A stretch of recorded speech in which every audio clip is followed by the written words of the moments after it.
अस्सलाम वालेकुम dear student. तो कोई खैरियत से आप लोग होंगे।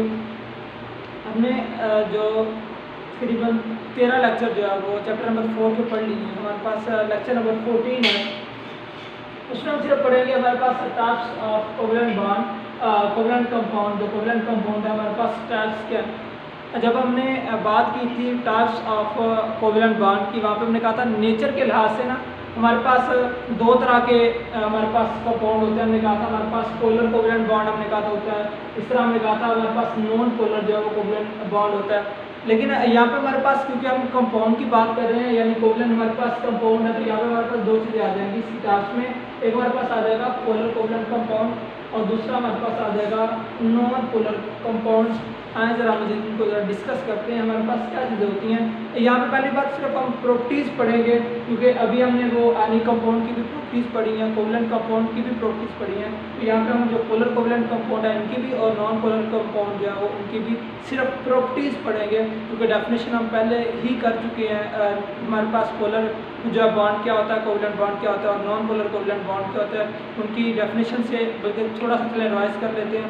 हमने कहा था पोलर हमारे पास कोवेलेंट बॉन्ड वो होता है जो कि दो डिफरेंट एटम के दरमियान बनता है जिनकी इलेक्ट्रोनेगेटिविटी में डिफरेंस होता है। और इलेक्ट्रोनेगेटिविटी में डिफरेंस की वजह से क्या होता है, जो एक टर्मिनल पे पॉजिटिव चार्ज आ जाता है, दूसरे पे जो है वो पॉजिटिव और दूसरे पे एक पे नेगेटिव चार्ज आता है। रीज़न हमने बताई थी, हमने कहा था due to unequal sharing of electrons, क्योंकि डिफरेंट एटम है, इलेक्ट्रोनेगेटिविटी दोनों की डिफरेंट होगी। जिसकी इलेक्ट्रोनेगेटिविटी डिफरेंट होगी वो इलेक्ट्रॉन्स को अपनी तरफ ज़्यादा अट्रैक्ट करेगा, उसके ऊपर पार्शियल नेगेटिव चार्ज आ जाएगा और दूसरे से जिससे इलेक्ट्रॉन थोड़े से परे चले जाएंगे उस पर पार्शियल पॉजिटिव चार्ज आ जाएगा। यानी आपके पास पोलर जो बॉन्ड होता है, कोवेलेंट बॉन्ड जो होता है वो दो डिफरेंट एटम के दरमियान बनता है अनइक्वल शेयरिंग ऑफ इलेक्ट्रॉन्स की वजह से। लेकिन जब हम बात करते हैं नॉन पोलर कोवेलेंट बॉन्ड की, तो वो हमारे पास वो बॉन्ड होता है जो सेम एटम के दरमियान बनता है, जिसमें जो अट्रैक्शन होती है इलेक्ट्रॉन्स की वो बिल्कुल दोनों एटम की तरफ से इक्वल होती है। मजीद हम प्रॉपर्टीज़ की तरफ आते हैं, ये हमने काम पहले भी किया हुआ। हाँ जरा हमारे पास सबसे पहले आ जाता है पोलर कोवेलेंट कंपाउंड। प्रॉपर्टीज़ की बात करते हैं पोलर कोवेलेंट कंपाउंड्स की, तो सबसे पहले इसकी प्रॉपर्टी दो प्रॉपर्टीज़ बयान की हैं। शॉर्ट क्वेश्चन में ये चीज़ें पूछी जाएंगी कि सॉल्युबिलिटी के बारे में। अब यहाँ पे पोलर चीज़ के बारे में जिक्र किया गया। अच्छा, कोवेलेंट हमारे पास वो कोवेलेंट कंपाउंड की किस्म जिसके ऊपर एक से टर्मिनल पे पार्शियल पॉजिटिव चार्ज होगा और दूसरे पे पार्शियल नेगेटिव चार्ज होगा, यानी थोड़ा सा भी आयनिक करैक्टर जिसमें पाया जाएगा वो पानी में सॉल्युबल हो जाएंगे। तो हम कहेंगे polar covalent compound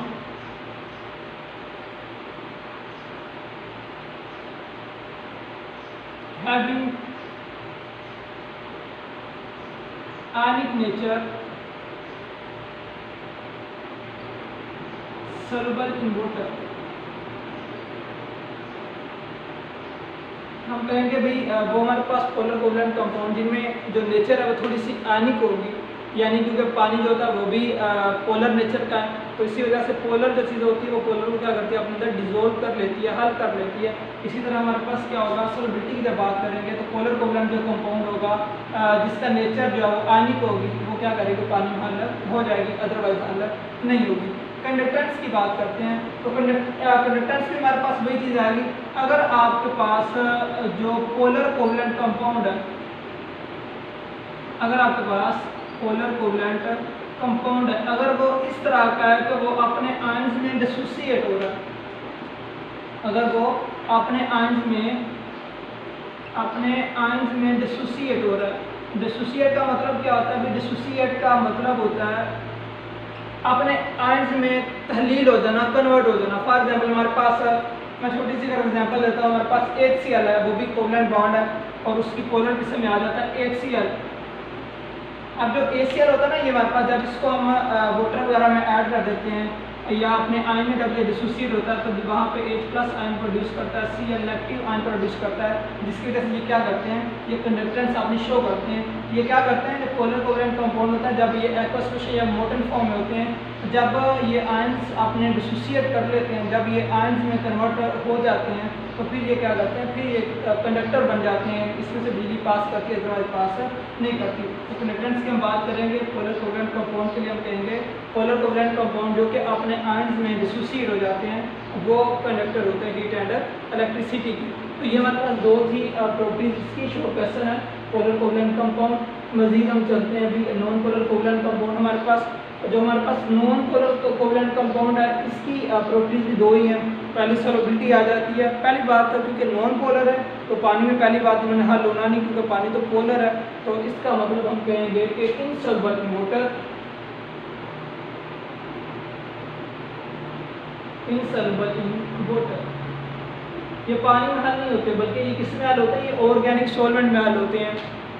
for example अगर मैं छोटी सी एग्जांपल आपको दूँ, जिस तरह हमारे पास बाज़ कपड़ों वगैरह पे ग्रीस वगैरह के दाग लग जाते हैं, तो ग्रीस क्योंकि नॉन पोलर होती है और पानी पोलर होता है, तो वो पानी उस दाग को ख़त्म नहीं कर पाता।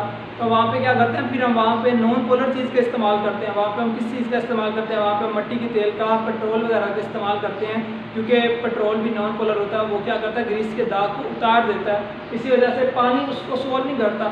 इसी तरह जो नॉन पोलर चीज़ें होती हैं वो पानी में हल नहीं होती, बल्कि वो ऑर्गेनिक सॉल्वेंट में हल होती हैं।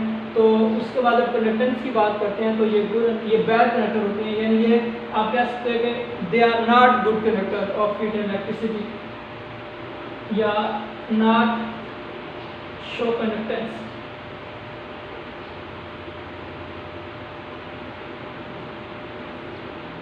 Conductor of heat and electricity, bad भी आप कह सकते हो,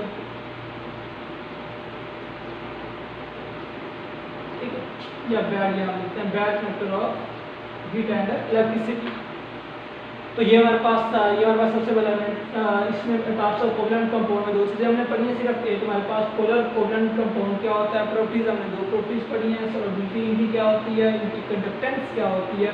मैंने कहा कि जो सॉल्युबिलिटी जिनकी होती है वो, अगर आपके पास जो पोलर कंपाउंड है, कोवलेंट कंपाउंड, अगर उसकी नेचर जो आयनिक है, यानी टर्मिनल पे पॉजिटिव और नेगेटिव जो चार्ज है वो डेवलप हो रहे हैं, तो वो पानी में हल हो जाएगा, अदरवाइज नहीं होगा। कंडक्टेंस की बात की, जो अपने आयंस में डिसोसिएट हो जाएगा वो कंडक्टेंस अपनी शो करेगा, अदरवाइज नहीं करेगा। लेकिन जब हम नॉन पोलर की तरफ आते हैं तो यहाँ पे काम उल्टा आ जाता है। सॉल्युबिलिटी, ये इनसॉल्युबल वाटर पानी में हल बिल्कुल नहीं होते। कंडक्टेंस की बात करते हैं तो हम कहते हैं they are bad conductor of heat and electricity और हीट के अच्छे कंडक्टर नहीं होते। तो हमारे पास एक छोटा सा और भी शॉर्ट क्वेश्चन था, मैंने कहा वो भी चलो साथ में कर लेते हैं। तो ये हमारे पास था कोऑर्डिनेट कोवलेंट कंपाउंड। पूछेंगे आपसे what are the properties of coordinate covalent compounds, coordinate covalent compound की प्रॉपर्टीज क्या हैं।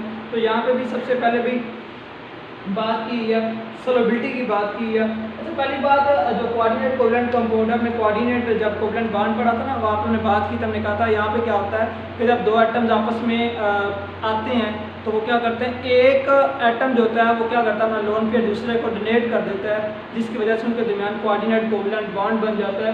तो जब प्रॉपर्टीज़ की बात करते हैं इसकी, तो क्योंकि ये जो हमारे पास कोऑर्डिनेट कोवलेंट बॉन्ड बनता है, ये न्यूक्लिया जो जिन्होंने अपने इलेक्ट्रॉन शेयर किए होते हैं, यानी मॉलिक्यूल के जो न्यूक्लिया होते हैं जिन्होंने अपने इलेक्ट्रॉन जो है वो शेयर किए होते हैं, उनकी वजह से बनता है। उसी वजह से जब हम सॉल्युबिलिटी की बात करते हैं तो ये भी ऑलमोस्टली हम कहते हैं कि ये भी हमारे पास कोवलेंट कंपाउंड जैसे ही एक्सोसिएशन होते हैं, लेस सॉल्युबल होते हैं।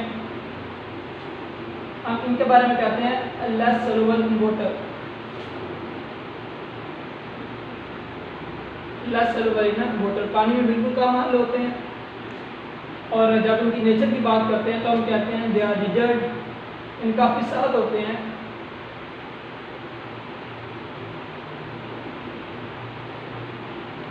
रिजिड होते हैं, ठीक है। और साथ में हम कहते हैं कि इनका डायपोल होता है, यानी डायपोल का मतलब होता है जिससे दो पोल हों, यानी एक टर्मिनल पे पॉजिटिव चार्ज और दूसरे पे नेगेटिव चार्ज। तो इस तरह ये भी क्या करता है, डायपोल बना देते हैं। कोऑर्डिनेट कोवलेंट जो हमारे पास कंपाउंड है, इसकी प्रॉपर्टीज में हमारे पास दो प्रॉपर्टीज आ जाती हैं। एक सॉल्युबिलिटी वाली, हम कहते हैं कि they are less soluble in water, पानी में बिल्कुल कम हाल होते हैं। जब नेचर की बात करते हैं तो हम कहते हैं they are rigid and dipole, इसका डायपोल होता है और मजीद क्या होते हैं, ये रिजिड होते हैं। तो ये हमारे पास जो लेक्चर नंबर 14 जिसमें हमने ये सिर्फ 3 शॉर्ट क्वेश्चन पढ़े हैं, पोलर कोवलेंट कंपाउंड की प्रॉपर्टीज़, नॉन पोलर कोवलेंट जो कंपाउंड है उसकी प्रॉपर्टीज़, और लास्ट में हमने पढ़ा कोऑर्डिनेट कोवेलेंट कंपाउंड की प्रॉपर्टीज़। तो ये आपका काम था। इंशाल्लाह नेक्स्ट लेक्चर में मिलते हैं। अल्लाह हाफ़िज़।